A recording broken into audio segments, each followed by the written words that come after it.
ক্ষেত্রে দেখো, আজকে আমরা 9 নম্বর অঙ্কটি করব। 9 নম্বর অঙ্কটি কি দেওয়া আছে দেখো। রিয়াদ সাহেব কিছু টাকা ব্যাংকে জমা রেখে 4 বছর পর 4,760 টাকা মুনাফা পান। ব্যাংকের বার্ষিক মুনাফার হার 8.50 টাকা হলে তিনি ব্যাংকে কত টাকা জমা রেখেছিলেন? তাহলে 4 বছর পরে হিসাবটা আমার হচ্ছে যে 9 নম্বরে লিখতে পারি যে আমরা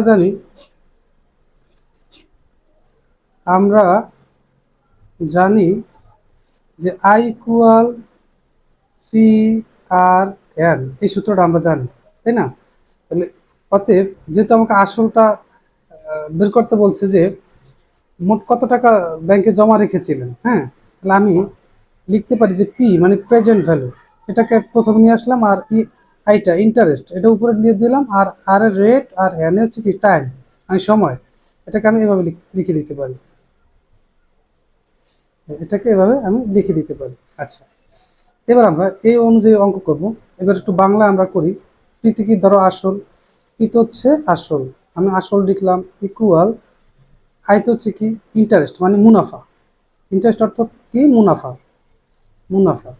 আর আরে মানে মুনাফার হার মানে রেট, মুনাফার হার, হার লিখতে হয়ে যায় হার। আর আছে কি এখানে কি আছে পূরণ আকৃতিতে আছে, ইন্টু আকৃতিতে। এন মানে সময়, এন মানে কি সময়। তাহলে আমি এখন সুন্দর করে লিখে দিতে পারি যে মুনাফার হার লিখতে পারি যে মুনাফার হার, মুনাফার হার হচ্ছে কত পার্সেন্ট? আমরা আগে দেখছিলাম যে মুনাফার হার ছিল 8.5%, তাই না?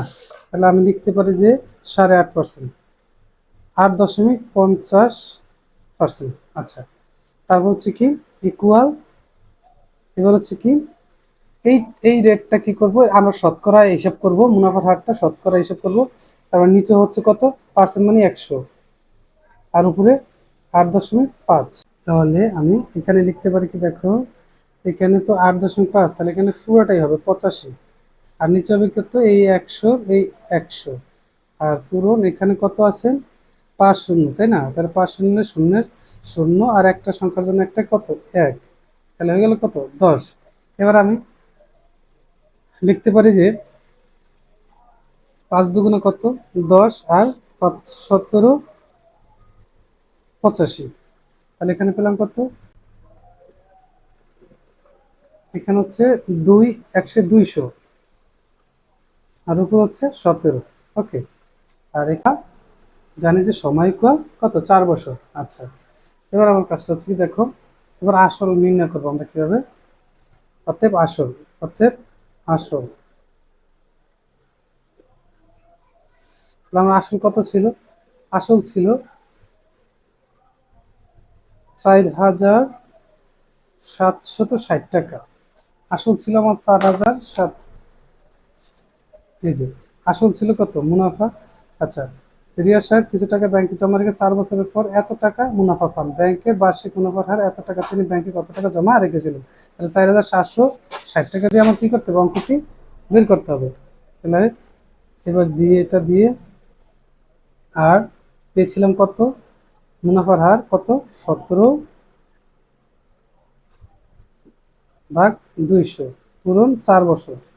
অতএব এক বছরে, এক বছরে আসল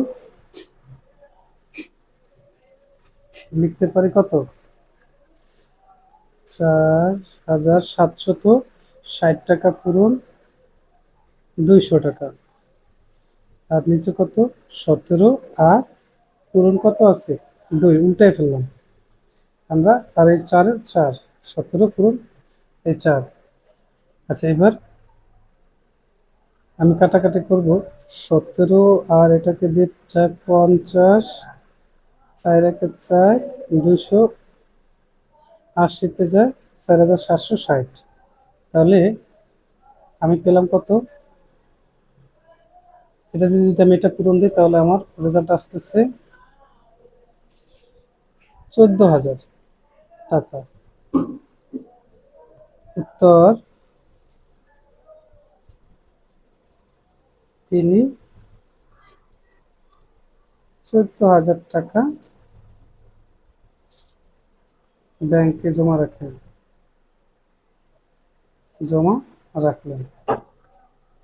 এখানে কি আছে 10 নম্বর অঙ্কটি, শতকরা বার্ষিক যে হারে কোনো মূলধন 6 বছরে মুনাফা মূলধনে দ্বিগুণ হয়, বা শতকরা বার্ষিক যে হারে, শতকরা মানে 100 টাকা, বার্ষিক মানে 1 বছরে যে হারে কোনো মূলধন 6 বছরে মুনাফা মূলধনের দ্বিগুণ হয়, মানে ডাবল হবে 6 বছরে।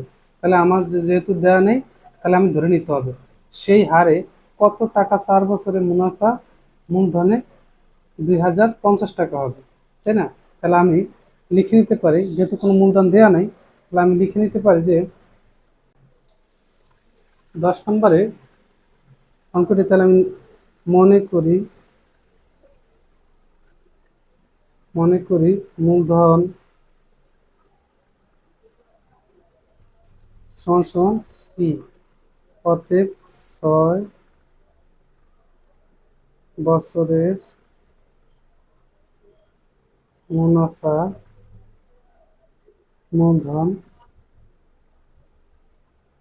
সমান সমান দ্বিগুণ, যেহেতু তাই টুপি হলো। তাহলে 6 বছরে মুনাফা মূলধনে কত হয়? টুপি হয়, কারণ এখানে দ্বিগুণ কথা বলা হয়েছে, তাই আমি টুপি লিখলাম। অতএব 6 বছরে 6 বছরে মুনাফা এবার মূলধন বাদ দিয়ে দিব, তাহলে কত হয়? সমান সমান টুপি থেকে পি বাদ দিয়ে দিব, তাহলে থাকে কয়টা পি? একটা পি থাকে। আমরা জানি আমরা জানি মুনাফার হার নির্ণয় সূত্রটা, মুনাফার হার সমান সমান মুনাফা আর হচ্ছে কত? মূলধন পূরণ সময়। আমরা এই সূত্রটা ইউজ করতে পারি, তাই না? এই সূত্রটা ইউজ করতে পারি যে মুনাফার হারের পর মুনাফা বা মূলধন পূরণ সময়। তাহলে আমার মুনাফা ছিল কত? আমি লিখতে পারি ফি, আর মূলধন ছিল একটা ফি, পূরণ সময় ছিল কত? 6 বছর, তাই না?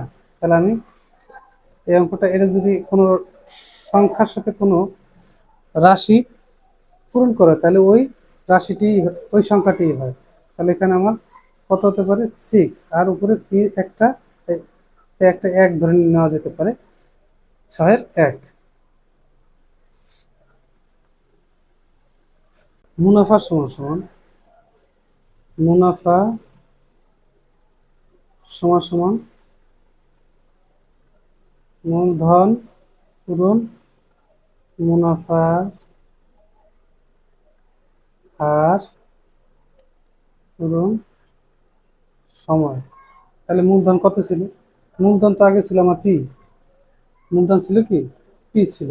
আচ্ছা, তাহলে আমি পি লিখতে পারি। পূরণ মুনাফার হার ছিল কত? 6-এর 1। মুনাফার হার ছিল কত? 6-এর 1। তাহলে আমি লিখতে পারি 6-এর 1 পূরণ বছর ছিল কত? সময় ছিল কত? 4। ওকে, তাহলে এখন আমি লিখতে পারি যে 2 দুগুণা 4, 3 দুগুণা কত? 6, তাই না? তাহলে এখানে আসতেছে কি?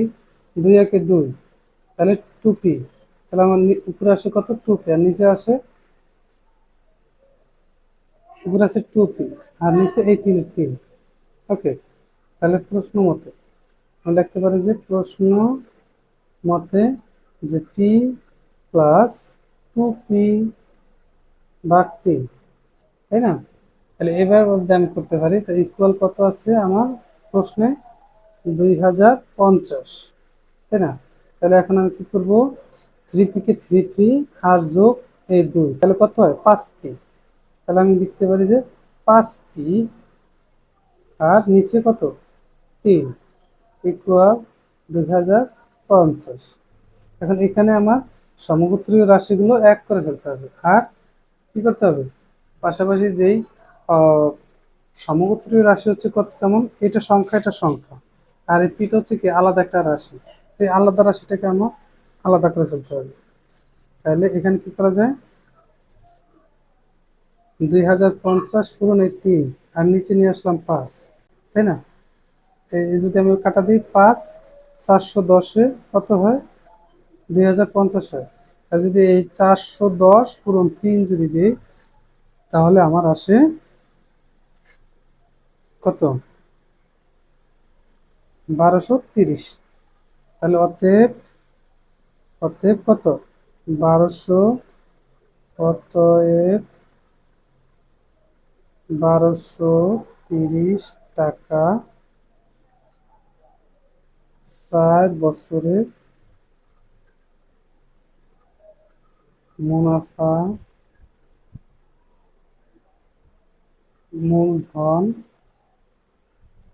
মূলধনে 2050 টাকা হবে। তাহলে উত্তর মূলধন 1230 টাকা। ওকে প্রিয় শিক্ষার্থীরা, আমরা অঙ্কটি আবার বুঝতে পারি। দেখো এখানে কি বলা আছে, প্রথমে এখানে বলছিল শতকরা বার্ষিক যে হারে কোনো মূলধন মানে দেয়া নাই, তাই ধরে নিতে হবে। ধরে নিলাম একটা পি, একটা মূলধন। সেই পি মূলধনটা 6 বছরের মুনাফা মূলধনে দ্বিগুণ হবে। মুনাফা এবং মূলধন দুটোর একসাথে কত ডাবল হবে। সেই হারে কত টাকা 4 বছরের মুনাফা মূলধনে 2050 টাকা হবে। তাহলে আমরা ধরে নিতে পারি যে কি, যে দেখো ধরে নিতে পারি যে মনে করি মূলধন ফি, মনে করি মূলধন পি, আর 6 বছরের মুনাফা মূলধনের দ্বিগুণ হলে 2p হইলো। তাহলে 6 বছরে শুধু মুনাফা মূলধনটা বাদ দিয়ে দিলাম, 2p বাদ পি, তাহলে কি শুধু পি রয়ে গেল, একটা পি রয়ে গেল। এবার আমরা কি করব, আমরা জানি মুনাফার হার ইকুয়াল মূলধন বাই মূলধন পূরণ সময়। তাহলে মুনাফা ছিল কত পি, মূলধন ছিল একটা পি, পূরণ সময় ছিল 6 বছর। তাহলে আমি এবার কি করব, 6 6 6, হ্যাঁ 6 6 আর পি মানে একটা 1 ধরা যায়। আচ্ছা 6 1, তাহলে এটা হচ্ছে মুনাফার হার। এবার আমি মূলধন করব, মুনাফা করব, মুনাফা ইকুয়াল কি মূলধন পূরণ মুনাফার হার পূরণ সময়। তাহলে মূলধন ছিল একটা পি, মুনাফার হার ছিল 6 1, সময় ছিল 4 বছর, তাই না? তাহলে এটাকে কাটাকাটি করবো, আর এই 2 দুগুণে কত 4, 3 দুগুণে কত 6, তার উপর থাকে কি 2 একে 2 আর 1 পি, তাহলে 2 পি, আর নিচে 3 এর 3। এবার আমার কাজটি করবো কি, দেখো প্রশ্ন মতে পি প্লাস মানে মূলধন ইকুয়াল, হ্যাঁ 2/3/2p ইকুয়াল 2050। তাহলে এখানে 3p যোগ 2p কত 5p হয়, 3 এর 3 ইকুয়াল 2050। এবার আমার কাজ করতে হবে কি, দেখো এই যে 2050 পূরণ এই 3 আর 5p, 5 নিচে দিলাম আর পিটাকে ট্রান্সফার করে নিয়ে গেলাম, যেটা সমগোত্রীয় রাশি আলাদা আলাদা রাখতে হয়। তাহলে 5 410 হয় কত 2050। এবার কি করব, আর যায় না কাটাকাটি, তো এখন কি করা আছে 3 আর 410 কে আমি কি করব পূরণ আকৃতিতে রাখবো, তাহলে 1230 হয়। অতএব 1230 টাকা 4 বছরে মুনাফা মূলধনে কত হয় 2050 টাকা হবে।